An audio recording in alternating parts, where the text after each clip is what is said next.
अलौकिक देवी का रहस्यमय अवतरण।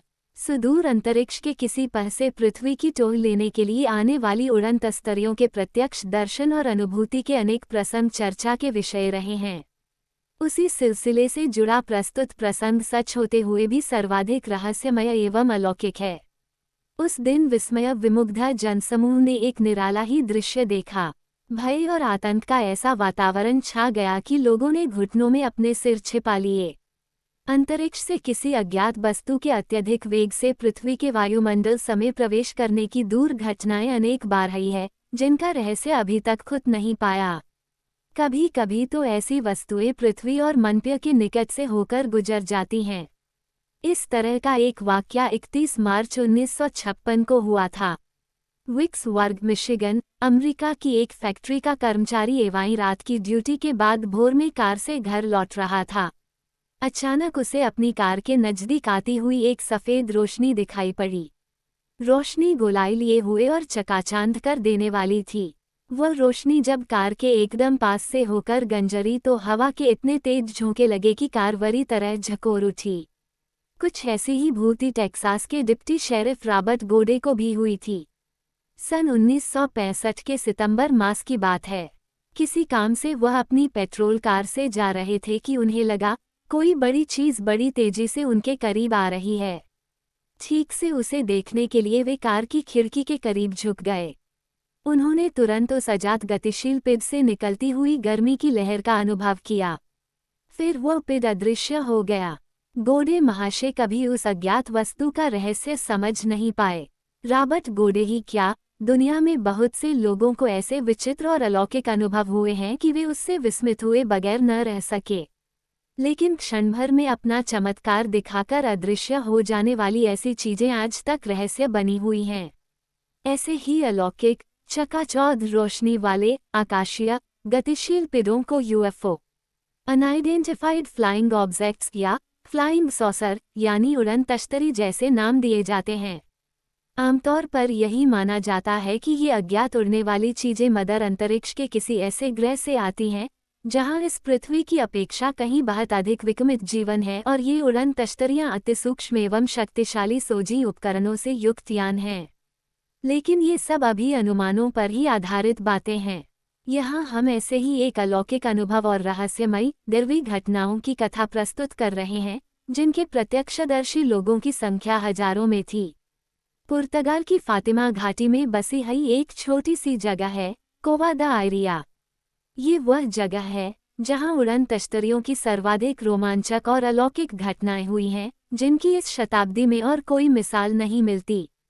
कोवा दा आयरिया के आकाश में अज्ञात और अद्भुत पराशक्तियों के विचित्र कारनामे दर्जनों बार हुए, और उन अलौकिक दृश्यों को इक्के टुक्के लोगों ने नहीं देखा, बल्कि आधे लाख से भी अधिक लोग उन अजीबो-गरीब हादसों के चश्मदीद गवाह रहे हैं। सन 1917 की बात है। 13 अक्टूबर को वहां के लोगों ने घने बादलों के बीच तैरता हुआ एक चमकीला गोला देखा। एक बार तो वह घाटी के ठीक ऊपर घूमता हुआ दिखाई पड़ा।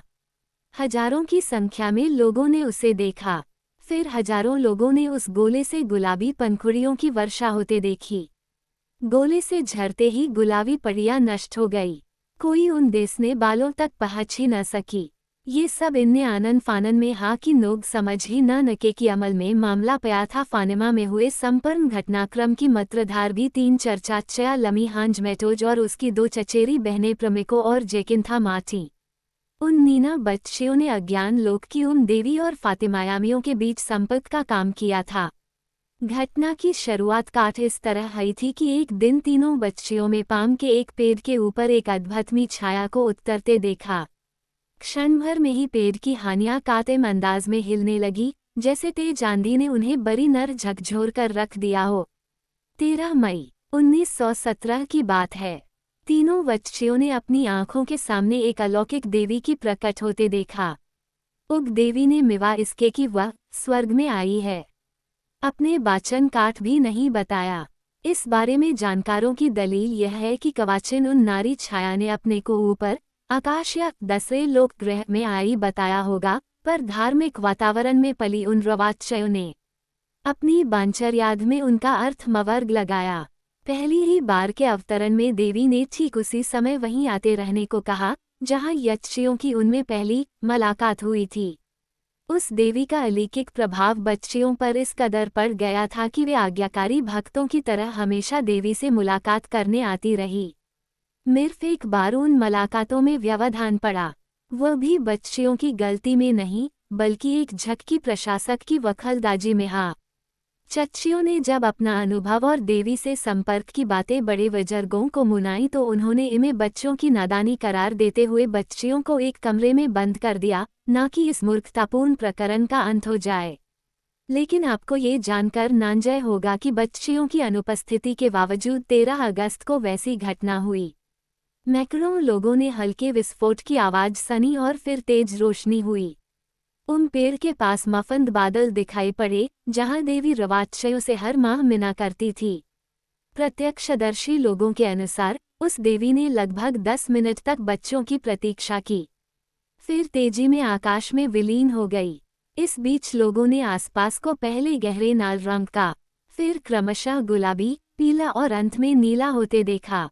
वॉट में बच्चियों ने बताया कि देवी ने उन्हें सोच लिया था और बंद कमरे के बाहर में ही उगने बच्चियों को चताया कि वायदे मुताबिक 13 अक्टूबर को सर्वथा अलौकिक चमत्कार होता, पर प्रशासक की दखलंदाजी की वजह से वैसा अलौकिक चमत्कार नहीं होगा।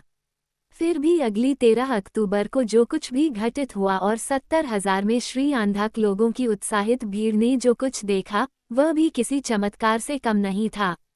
13 अक्टूबर के पहले वाली रात रोज की अपेक्षा कुछ गर्म थी और सुबह तक बारिश होती रही। कुल मिलाकर मौसम उत्सुक भीड़ के लिए प्रतिकूल था। फिर भी उस दिन 70,000 से भी अधिक लोग कोबा दायरिया की घाटी में एकत्रित हो गए। तीनों बच्चियां भी उसी अलौकिक दृश्य के दर्शनाभिलाषियों के बीच पहुंच गई थीं।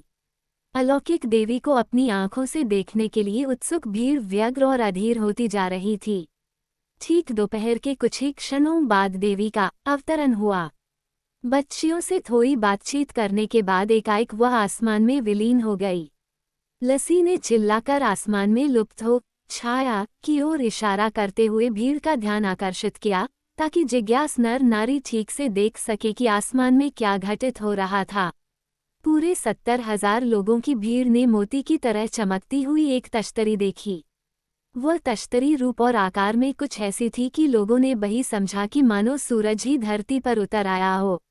आश्चर्य की बात तो ये थी कि उतनी चकाचौंध रोशनी के बावजूद उसे देखने में किसी की आंखों को कोई तकलीफ नहीं हुई। मुग्ध जनता ने आसमान में तेजी से चक्कर काटती हुई उस रहस्यमय तश्तरी को विस्फारित नेत्रों से देखा। एकाएक वह एक चक्र में परिवर्तित हो गई, जिससे रंग बिरंगी लपटें उठ रही थीं और तेज चमक की किरणें भी निकल रही थीं। उन अलौकिक किरणों ने आसपास के वातावरण, बादलों भरे आसमान और समूची घाटी को अपनी चमक में मराबोर कर दिया। प्रत्यक्षदर्शी जनसमूह दिव्य प्रकाश की अनोखी अर्भांत में अभिभूत हो उठा था। फिर विमय विमुग्ध जनमन ने एक निराला ही दृश्य देखा। भय और आतंक का ऐसा वातावरण छा गया कि लोगों ने घुटनों में अपने सिर छिपा लिए। लोगों ने देरा की जमे मरज ने अपनी जगह छोड़ दी हो और उन्मुक्त होकर नीचे यानी धरती की गोद में गोता लगा लिया हो। सूरज के इस औस्तर अवतरण से अजीब मां भयानक रोमांच लोगों ने महसूस किया। कोवा व आर्या से 10 मील दर 9 यह अजीब दृश्य लोगों ने देखा। उन्होंने महसूसम किया मानो अपने टाँव में बंधा मंच का नगर दीला हो गया हो और वह नीचे उतर आया हो। लोगों का ये दावे के साथ कहना था कि उस दिन रोशनी की चकाचौंध घटनास्थल से 30 मील दर भी दिखाई पड़ी थी। लेकिन शुरू होते ही पल भर में ये सारा खेल खत्म हो गया। तश्तरी ने अपनी दिशा बदल दी और फिर आसमान में कहीं चली गई। अब लोगों ने महसूस किया मानो कि नरज को अपनी असली चमक वापस मिल गई थी। उस अलौकिक दृश्य से भाव विभोर हुए लोग धीरे धीरे सामान्य मनोदशा में लौट आए। जन्ममा ने चैन की सांस ली। इससे पहले की मुलाकातों में उस देवी ने बच्चियों से कई भविष्यवाणियां भी की थी, जो समय पर सच भी साबित हुई। उन भविष्यवाणियों में सबसे लोमहर्षक वृतांत उस भविष्यवाणी का था जिसे लसी को देवी ने नोट करा दिया था और एक बंद लिफाफे में रखकर उसने गिरजाघर के धर्माधिकारियों के पास सुरक्षा की दृष्टि से जमा कर दिया था।